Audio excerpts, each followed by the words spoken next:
Hey there, welcome back to our channel. Today, let's dive into how to fix action button not working on iPhone. 1.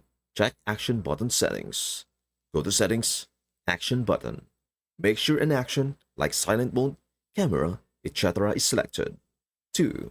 Restart your iPhone. Press and hold the side button plus volume up until you see slide to power off. Slide to turn it off, then turn it back on.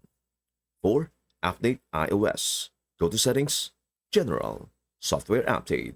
Install the latest version. 5. Reset settings if needed. Go to Settings, General, Transfer or Reset iPhone. Reset, reset all settings. And that is everything you need to know about how to fix action button not working on iPhone. Before we end, may I humbly ask you a favor?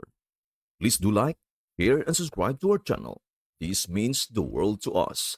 Thank you so much for watching. We hope to see you in our next video.